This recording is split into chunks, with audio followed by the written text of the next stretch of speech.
There comes a point in many people's lives when the world, as they've known it, begins to crack. Not in an outwardly catastrophic way, but in a subtle, internal unraveling. The routines that once brought comfort begin to feel hollow. Success starts to feel strangely disconnected from meaning.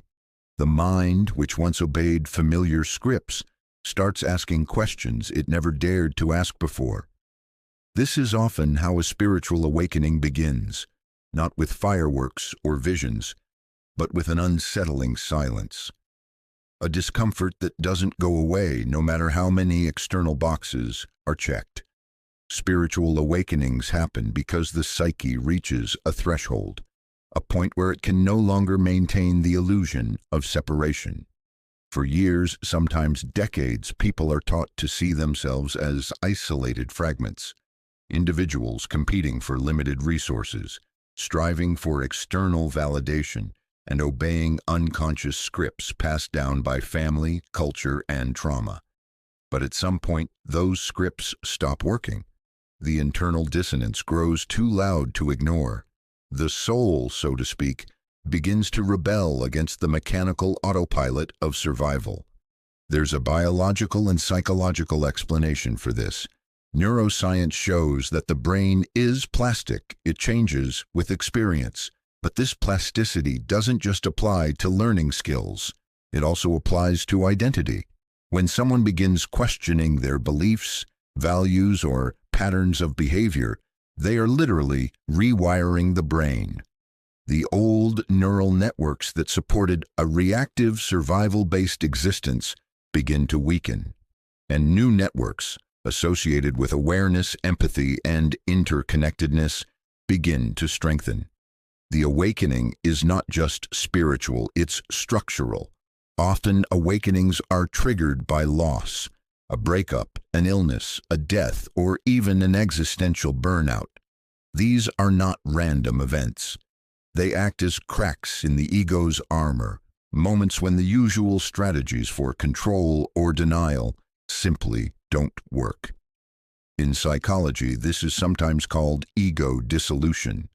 It feels like the ground is being pulled out from beneath your feet, but what's actually collapsing is the scaffolding that held up a false sense of self.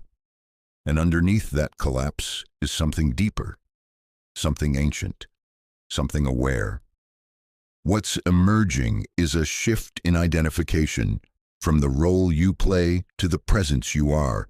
Most people grow up identifying with their name, story, career, or appearance, but these are surface-level aspects of the self. They're real in a relative sense, but they're not the totality of who you are. A spiritual awakening exposes this illusion.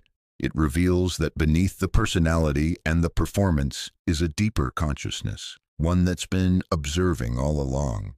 And it's here that a profound realization often surfaces. The human being is not just flesh and instinct. The human being is a carrier of spiritual light, not in a metaphorical way, but in a literal, energetic one. Science may not yet have the language to fully articulate it, but ancient spiritual traditions, near-death experiencers, mystics, and even quantum physicists point to the same essential truth. We are not isolated matter. We are fields of consciousness, emitting and receiving frequency, participating in the intelligence of a living universe, and that light within us is not earned, it is remembered. To awaken is to begin reclaiming your role as a conscious expression of that light. It means realizing that your thoughts are not just private events. They shape the field around you. Your presence affects people without words. Your state of being carries information. The old paradigm told you to perform to be worthy. The awakened paradigm reveals that your worth was never missing. It was buried beneath layers of forgetfulness. You are not becoming light. You are removing what blocks it. Interestingly, modern research into non-ordinary states of consciousness, such as those achieved in meditation, psychedelics, or trauma resolution therapy, has found that people in these states often report feelings of unity, timelessness, and inner clarity. These are not hallucinations. They're a glimpse into what consciousness feels like when it's not being filtered through fear, shame, or conditioning. Awakening is what happens when your baseline state of being begins to shift in that direction, not temporarily, but as a new normal. It's also worth noting that awakening is not the end of the journey. It's the beginning of a very different one. Many people assume that once they wake up, they'll feel bliss or peace all the time. But that's a myth. What actually happens is that you become more aware of everything. Your shadows, your projections, your attachments, and the ways you've avoided truth. The light of awareness reveals the clutter that was always there, and that can be overwhelming, but it's also liberating. Because now, for the first time, you're not blindly acting from those patterns. You're witnessing them, and in that witnessing, transformation becomes possible. To carry light in this world is not about perfection, it's about presence.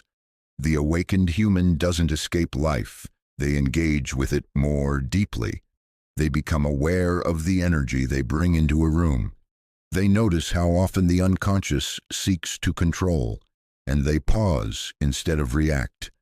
They begin to live not from a need to prove something, but from a recognition that they are something sacred, something whole.